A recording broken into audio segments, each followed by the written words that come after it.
Shalom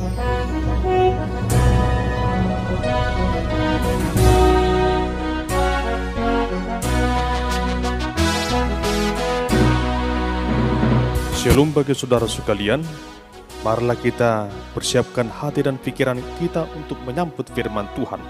Kita berdoa. Damai sejahtera Allah yang melampaui segala akal, itulah yang memelihara hati dan pikiran di dalam Kristus Yesus Tuhan kita. Amin. Saudara yang terkasih, firman Tuhan sebagai nats khotbah untuk minggu ke-22 setelah Trinitatis pada tanggal 31 Oktober tahun 2021. Diambil dari yang tertulis dalam Roma pasal yang pertama, ayat yang ke-16 hingga ayat yang ke-17. Beginilah firman Tuhan. Sebab aku mempunyai keyakinan yang kokoh dalam Injil, karena Injil adalah kekuatan Allah yang menyelamatkan setiap orang yang percaya, pertama-tama orang Yahudi, tetapi juga orang Yunani. Sebab di dalamnya nyata kebenaran Allah yang bertolak dari iman dan memimpin kepada iman, seperti ada tertulis, orang benar akan hidup oleh iman. Demikian pembacaan firman Tuhan.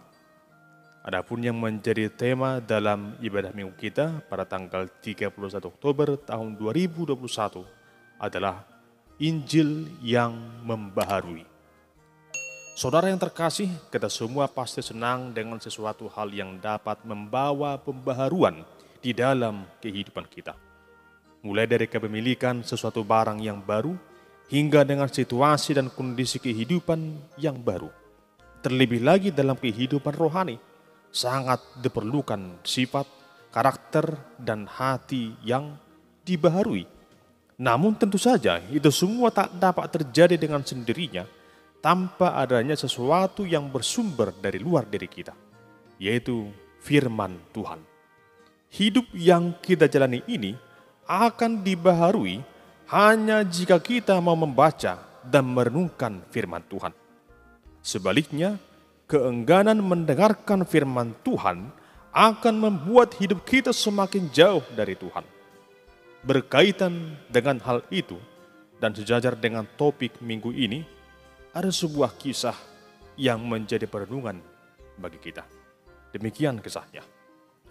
Suatu ketika ada seorang pendeta yang diundang untuk makan malam di rumah salah satu warga jemaatnya yang tergolong dermawan dan sering memberikan bantuan ke gereja. Keluarga tersebut menyambut pendetanya dengan penuh keramahan dan menjamu pendeta itu. Setelah makan malam usai, mereka berbicara banyak hal. Tak terasa, waktu pun bergulir.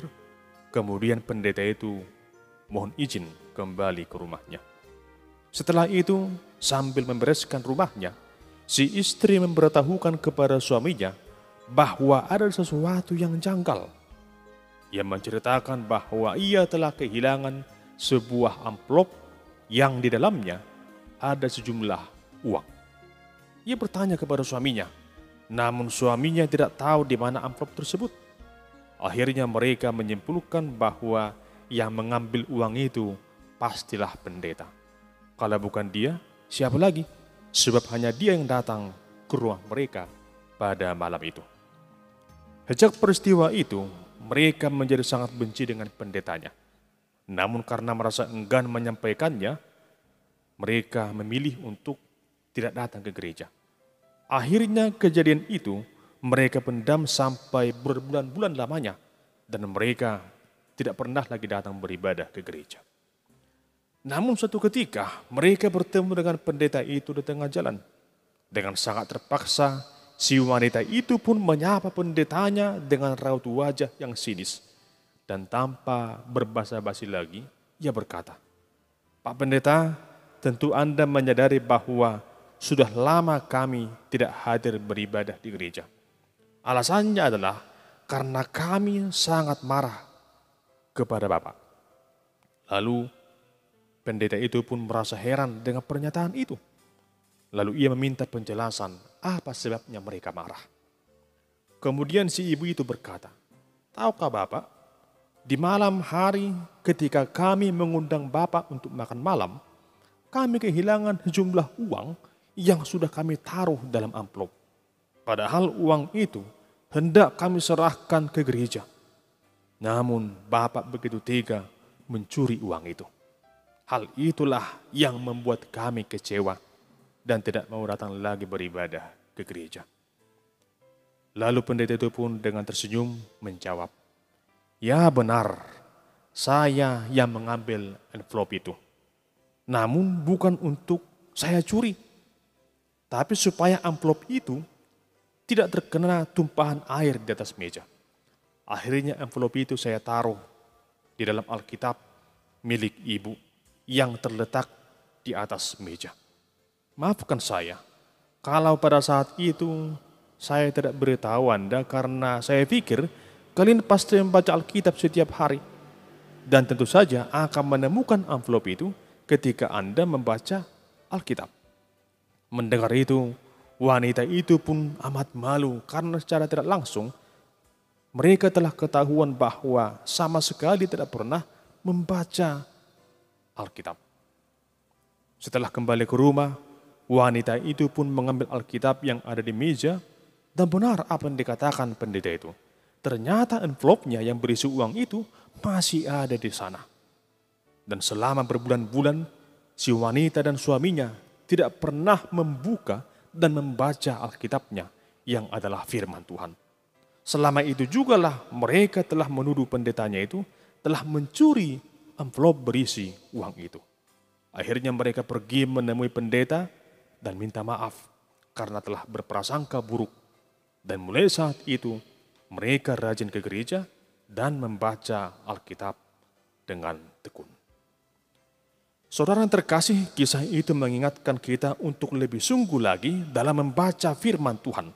Sebab firman Tuhanlah yang sanggup memberikan pembaharuan bagi kita. Apalah gunanya jika kita memiliki seluruh isi dunia ini, namun kita kehilangan keselamatan? Tentu semua itu akan menjadi sia-sia. Firman Tuhanlah kekuatan dan sukacita bagi kita.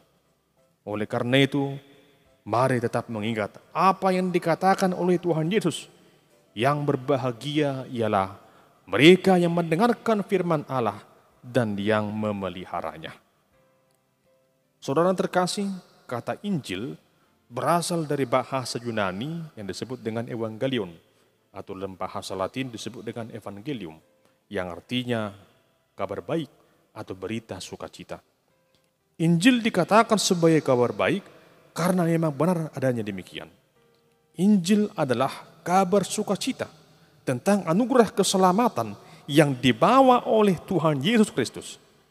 Kita yang dulunya adalah manusia berdosa dan yang selayaknya dihukum oleh Allah, pada akhirnya kita beroleh keselamatan.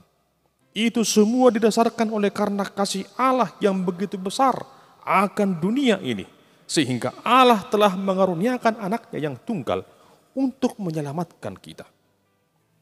Berita Injil tentang kedatangan Tuhan Yesus adalah bukti nyata bagaimana Allah sungguh mengasihi saudara dan saya. Allah tidak mau kita dihukum setimpal dengan perbuatan kita. Namun Allah menghendaki agar kita beroleh pengampunan dan keselamatan serta hidup yang kekal. Hal yang sama juga telah dirasakan oleh Saulus dikala ia sedang dalam perjalanan ke kota Damsyik. Ia bertemu dengan Tuhan Yesus. Dan sejak perjumpaannya itu, Saulus mengalami perubahan yang dahsyat. Dari seorang penganiaya orang-orang Kristen, akhirnya ia berubah menjadi seorang pengikut Yesus yang sejati. Dari seorang yang awalnya sangat benci dengan Yesus, ia menjadi seorang yang sangat cinta akan Yesus. Berita sukacita yang diterimanya dari Tuhan Yesus Kristus telah mengubahkan hidup Paulus. Jika berita Injil itu mampu mengubahkan Saulus, maka pasti Injil yang sama juga mampu mengubahkan hidup saudara. Saudara yang terkasih, dalam surat Paulus ke jemaat di Roma, Ia memberikan suatu pokok pemahaman iman tentang anugerah keselamatan yang diberikan oleh Allah. Melalui pembacaan teks khotbah minggu ini, setidaknya kita dapat menyimak dua hal yang disampaikan oleh Paulus. Yang pertama adalah Injil itu adalah kekuatan Allah yang menyelamatkan. Maksudnya adalah bahwa Injil itu bukan sekedar firman yang dituliskan, yang kemudian kita baca, sebagaimana adanya saat ini. Namun Injil itu adalah kekuatan Allah yang menyelamatkan seluruh umat manusia tanpa terkecuali, baik Yahudi maupun non-Yahudi. Sebagaimana pokok utama yang ditekankan dalam Injil, bahwa keselamatan adalah suatu anugerah yang diberikan oleh Allah, bukan atas dasar perbuatan baik manusia. Memang benar bahwa berbuat baik itu sangat perlu. Namun, perbuatan baik bukanlah semacam tiket untuk beroleh keselamatan. Namun justru perbuatan baik adalah tanda rasa syukur kita oleh karena kita telah beroleh belas kasihan dari Allah. Inilah pokok teologi Kristen yang harus selalu kita yakini, bahwa keselamatan adalah anugerah Allah. Saudara yang terkasih, berita keselamatan dari Tuhan Yesus adalah suatu fakta nyata tentang apa yang terjadi 2000 tahun yang lampau. Bahwa Tuhan Yesus telah datang ke dunia. Ia mati di kayu salib, dikuburkan, dan kemudian ia bangkit dari kematiannya. Itu semua ia lakukan sebagai tanda penebusan atas dosa-dosa manusia. Pengorbanan Tuhan Yesus telah menyelamatkan manusia. Keselamatan yang ia berikan adalah sebuah anugerah yang tak pernah diduga oleh manusia. Sebab hal itu diberikan sebagai karunia, sebagai hadiah atau pemberian Allah, bukan karena kebaikan manusia.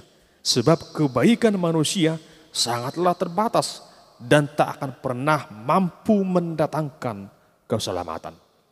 Inilah dasar pengajaran Paulus yang membimbing kita untuk meyakini bahwa Injil itu adalah kekuatan Allah yang menyelamatkan seluruh umat manusia tanpa terkecuali.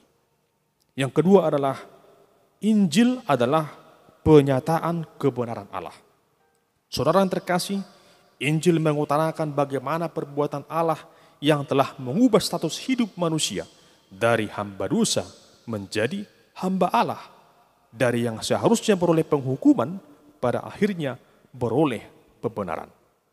Inilah yang dikatakan Paulus bahwa di dalam Injil nyata kebenaran Allah, di mana Allah sendiri adalah sumber kebenaran itu. Melalui Injil sebagai sumber kabar sukacita itu, Allah telah menunjukkan sebagaimana Dia sungguh mengasihi kita dengan cara agar hubungan manusia dengan Allah menjadi baik kembali, yaitu dengan jalan percaya kepadanya. Itu sama seperti yang tertulis dalam Alkitab, bahwa orang benar akan hidup oleh iman. Orang yang percaya kepada Allah akan beroleh kebaikan Allah. Hubungannya dengan Allah akan dipulihkan menjadi baik kembali, dan orang itu akan hidup. Saudara yang terkasih, kuasa Injil Kristus tidak pernah berhenti hanya untuk menyelamatkan saja. Namun Injil itu telah memimpin setiap orang kepada iman, agar setiap orang yang diselamatkan senantiasa percaya kepada Tuhan Yesus. Walau banyak tantangan yang akan ia hadapi, namun bersama penyertaan Tuhan Yesus, ia akan tetap kuat dan hidup berkemenangan. Saudara yang terkasih, apa yang disampaikan Paulus melalui teks khotbah yang kita baca pada minggu ini sekaligus merupakan landasan Alkitab yang dipakai oleh Martin Luther selaku tokoh reformator gereja yang memakukan 95 dalilnya pada tanggal 31 Oktober tahun 1517 di pintu gereja Wittenberg, Jerman. Tanggal 31 Oktober setiap tahunnya mengingatkan kita sebagai hari reformasi gereja. Semangat Martin Luther mereformasi gereja bukan karena ingin memecah belah gereja, melainkan dia mau mengingatkan supaya gereja kembali kepada Alkitab, back to the Bible, sebagai dasar pengajaran yang benar. Hal itu didukung dengan 5 standar kebenaran Kristen yang ia sampaikan, yaitu sola fide, hanya oleh karena iman; sola gratia, hanya oleh anugerah; sola scriptura, hanya oleh karena firman Tuhan; solus Christus, keselamatan hanya di dalam Yesus; dan soli Deo gloria, pujian hanya bagi Tuhan. Saudara terkasih, hari reformasi adalah peristiwa pembaharuan gereja supaya ajaran gereja menjadi lebih baik, kembali ke ajaran yang benar sebagaimana yang kita jalani pada saat ini. Slogan reformasi yang berkumandang saat itu adalah Ecclesia Reformata Semper Reformanda, yang artinya gereja yang terus-menerus diperbaharui. Hal itu berarti bahwa reformasi itu harus tetap berjalan senantiasa. Gereja harus tetap dibaharui dari waktu ke waktu agar lebih sempurna lagi. Pembaharuan bukanlah semata-mata di penampilan fisik bangunan gereja, namun yang paling utama adalah pembaharuan karakter, jiwa, kebiasaan warga gereja agar lebih sungguh-sungguh lagi menerima dan menghidupi Injil Kristus sebagai sumber kebenaran yang sejati. Semua itu akan terwujud dengan lebih mengandalkan Alkitab, yaitu Injil Kristus yang membaharui hidup kita. Sebab firman Tuhan itu sangat berkuasa mengubahkan hidup manusia. Sebagaimana tertulis dalam 2 Timotius 3 ayat 16 hingga ayat 17. Segala tulisan yang diilhamkan Allah memang bermanfaat untuk mengajar, untuk menyatakan kesalahan, untuk memperbaiki kelakuan, dan untuk mendidik orang dalam kebenaran. Dengan demikian, tiap-tiap manusia kepunyaan Allah diperlengkapi untuk setiap perbuatan baik. Injil adalah kekuatan Allah yang menyelamatkan dan yang telah memimpin kita dalam sebuah kebenaran. Oleh karena itu, saudara yang dikasihi Kristus, marilah senantiasa memiliki kehidupan yang selalu dibaharui, yang selalu direformasi oleh kuasa firman Allah yang hidup dan yang berkuasa kekal untuk selama-lamanya. Selamat Hari Reformasi, Soli Deo Gloria. Amin. Kita berdoa. Allah Bapa, di dalam nama Tuhan Yesus Kristus, Engkaulah sumber kebenaran yang sejati, yang telah mengasihi dan membenarkan kami sebagai umat kepunyaan-Mu. Tuntunlah kami senantiasa agar mengandalkan firman-Mu dalam setiap langkah kehidupan kami, agar lewat firman-Mu yang penuh kuasa itu, hidup kami selalu beroleh kekuatan, pembaharuan, dan sukacita yang baru. Di dalam nama Tuhan Yesus Kristus kami berdoa dan bersyukur kepadamu. Amin.